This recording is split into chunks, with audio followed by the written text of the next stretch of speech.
Okay, today's lecture will be kind of short. We're just going to finish up where we should have left off last Friday. And then tomorrow we'll actually finish World War II, get into some of the ramifications of it. And that'll conclude our semester, actually. So a little bit of a bittersweet moment here. So I left off with the liberation of France last time.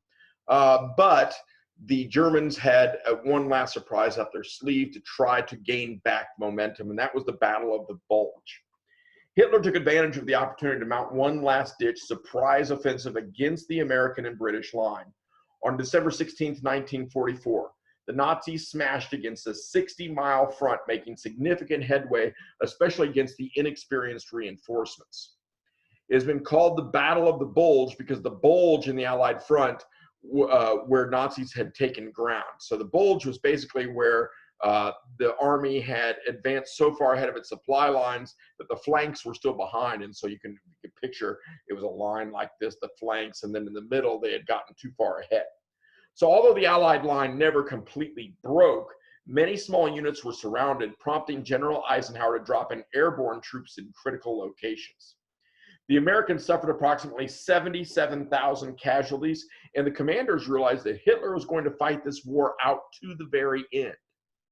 By late January 1945, all the ground lost in the Battle of the Bulge was recaptured, however, and the Allies approached Germany from both sides, Soviet Union from the east and America, the expeditionary forces from the west. As the Soviets closed in from the east, civilian refugees fled the border region and moved into the city of Dresden. And on February 13th, British and American bombers began attacking, starting fires, leaving the city in ruins, and killing tens of thousands of people. The firebombing of Dresden was not just incendiary bombs, they were chemical bombs. And the chemical they released was kind of a very sticky green goo that if you touched it, it would stick to your skin and just continue to burn. And that's what happened to a lot of people, to a lot of buildings. And the fire was green, and the fire got so hot that it's kind of hard to describe what it does chemically. The fire got so hot that it extinguished itself, flames, but still burned. And any introduction of oxygen would all of a sudden cause a fire tornado that sucked in air, and I mean, like a hurricane blowing almost, except it's blowing you in towards the fire. And so the firebombing of Dresden is considered one of the particular atrocities of this war.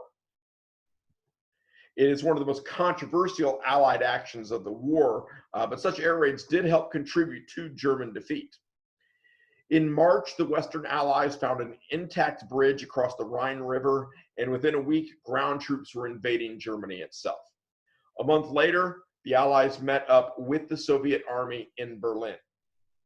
On April 30th, 1945, Hitler realized that it was all lost, shot and killed himself, and Germany surrendered on May 8th, 1945. And this is commonly called VE Day, or Victory in Europe Day. And it happened to be President Harry Truman's birthday as well. FDR had died in office prior to that, and Harry Truman, if you recall, the vice president, had become president. The war in the Western theater was over, but it's going to drag on for several more months in the Pacific.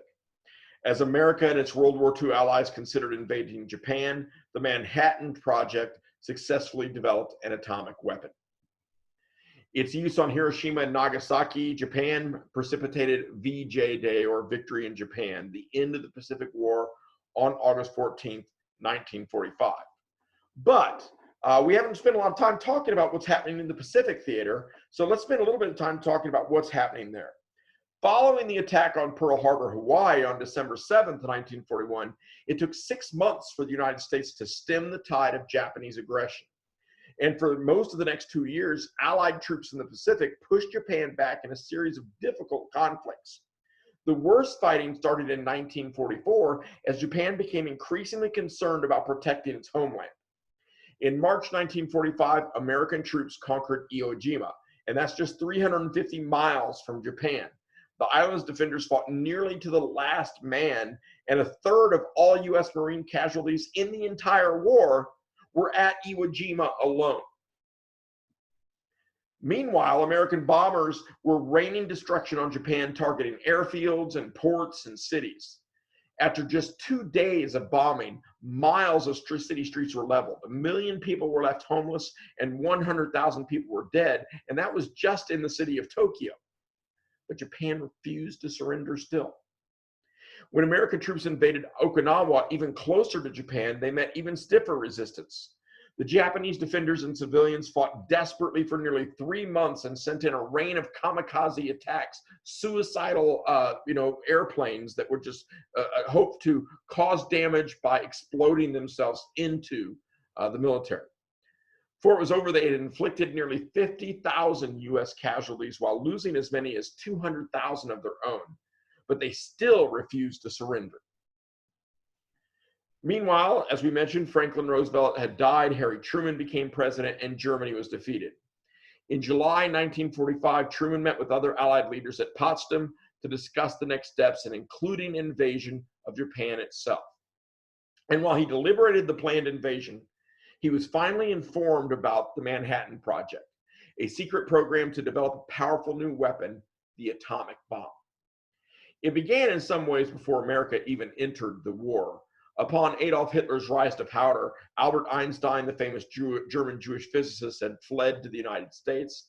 And then in 1939, Einstein and other leading scientists learned that Germany was working to split a uranium atom.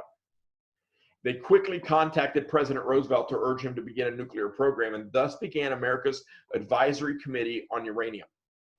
And from very humble beginnings with just $6,000 and 3 university labs, the program grew to include 30 sites in the United States, Canada, and Britain, with more than $2 billion in funding. In 1949, it was codenamed the Manhattan Project, though its main facility was high in the mountains of Los Alamos, New Mexico. And in addition to developing an atomic weapon, the program also gathered intelligence on Germany's project from behind enemy lines. A lot of the scientists still in Germany were in contact with the scientists in America as part of a larger overall scientific community, particularly given that a lot of the scientists in America were actually former German scientists, such as Einstein. And several of them were also still Jewish who were there, but were allowed to work, and so felt some sympathy for their fellow scientists and their fellow Jews. Ultimately, the Manhattan Project employed over 130,000 people. And under the direction of J. Robert Oppenheimer, the massive research project was kept secret from even the vice president. Ironically, that scientific community I talked about also included scientists in the Soviet Union who were also Jewish, and so they had learned about it from a well-placed spot. After experimenting with both uranium and plutonium, as well as trying both explosion and implosion type weapons, the world's first nuclear bomb was detonated at the Trinity site in the desert of southern New Mexico. And even the scientists who had developed the bomb were shocked by its power. A mushroom cloud stretched 40,000 feet into the sky.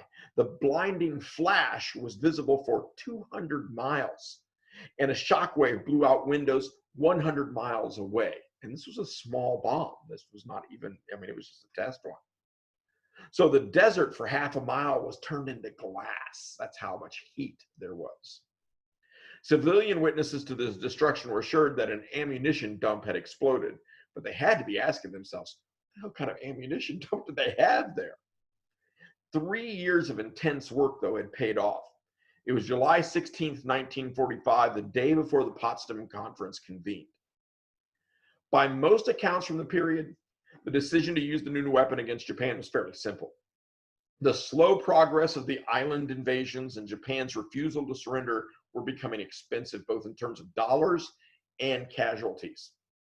If the goal was to end the war as soon as possible, why wouldn't America use every weapon at its disposal to do just that?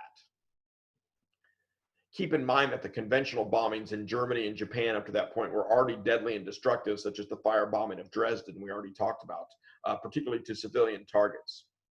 Truman also justified the attack as retribution for Pearl Harbor, saying, when you have to deal with a beast, you have to treat him like a beast. And finally, using this impressive new weapon was a way to send a warning message to Joseph Stalin and the Soviet Union, with whom tensions were increasing quickly. Truman approved the bombing of selected Japanese targets, but before they were dropped, the Potsdam Declaration of July 26 sent an ultimatum to Japan. Surrender unconditionally, or face prompt and utter destruction. The emperor never responded. On August 6, 1945, the American bomber Enola Gay dropped a bomb nicknamed Little Boy on Hiroshima, a center of war industry and military operations. Temperatures reached tens of millions of degrees, and the flash was 10 times brighter than the sun. Within minutes, 2/3 of the city's buildings disappeared, and up to 80,000 people died. The heat was so intense that your shadow created a huge difference, and so that people died instantly, but their shadows are still there. It's kind of creepy. Still, Japan did not surrender. 3 days later, August 9th, the United States dropped a second nuclear weapon called Fat Man on Nagasaki. A third of the city and roughly 40,000 people were destroyed. That same day, the Soviet Union, with whom Japan had tried to make peace, invaded the Japanese outpost in China. And finally, with almost no ability to wage war and unwilling to endure more destruction and loss of life, Emperor Hirohito decided to surrender. Without knowing Truman had called off any future atomic strikes, even he was amazed at the destructive power of these bombs. So although a few Japanese generals attempted a military coup, preferring to fight to the death rather than surrender, they were defeated. On August 15th, 1945, the emperor explained his decision to surrender in a radio broadcast to his people. His people were amazed to hear from him. You got to remember, in the Japanese tradition, the emperor was a god, and he had never spoken to his people before. And so to hear his voice on the radio was something new, and had to bring home to the Japanese people kind of the seriousness of the situation in some ways. Because of time zones, the announcement reached the United States on August 14th, widely considered VJ Day in America, although a treaty wasn't actually signed for several weeks. It was signed on the deck of the battleship Missouri. MacArthur was the presiding officer for the United States, and by his side was General Wainwright. World War II was finally over. And that's where I'll leave off today, so that we can clear up what the ramifications of the war and kind of end the semester tomorrow. So hopefully you'll have a good day, and we'll see you then.